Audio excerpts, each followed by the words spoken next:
My name's Ronnie Edwards and I run a community interest company called Pomodzi Creatives, and the main heart of that company is to run the Inspirational Women of Portsmouth Awards. The awards themselves only started about a year ago.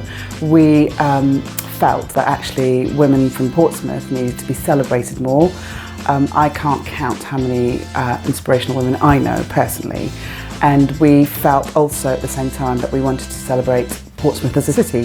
So in my spare time, I thought we could start an Inspirational Women of Portsmouth Awards. The nomination process has been from the autumn, where we would have this online push to just challenge people.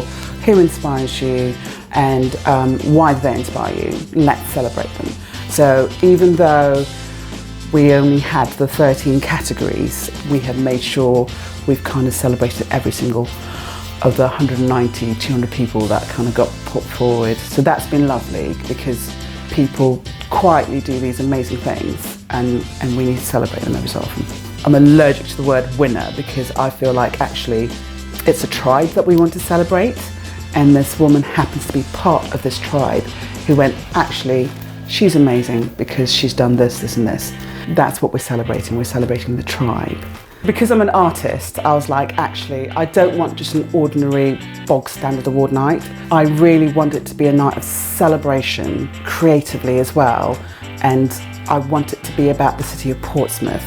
So I gave myself the extra task of actually having all of those creative elements come in as well as the award night itself, because my other passion is celebrating the city. The last event we had a fashion show which had about 6, maybe 7 different local artists showcasing their work.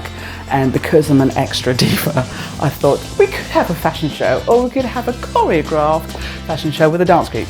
So I invited a dance group, Neptune Girls, to be a part of that, and they choreographed some of that fashion show movement.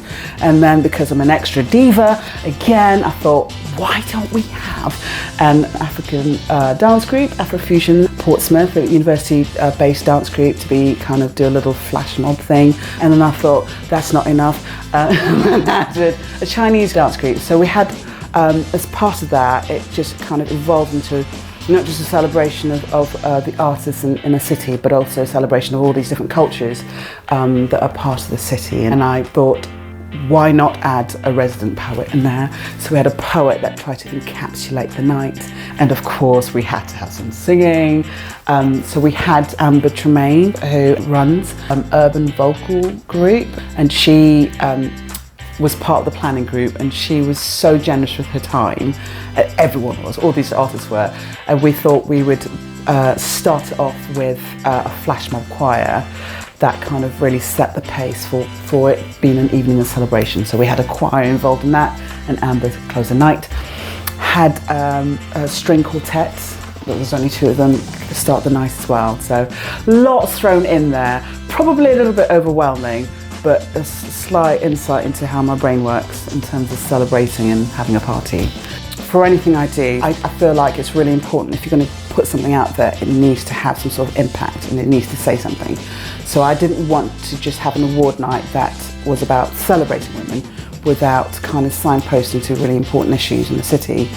And as a planning group, we all decided that actually one of the organisations that should be supported is an organisation called Parks. So we chose to raise money for Parks as part of the event and as part of the project. So all profits have gone to Parks. I think part of that is why we've had such amazing support.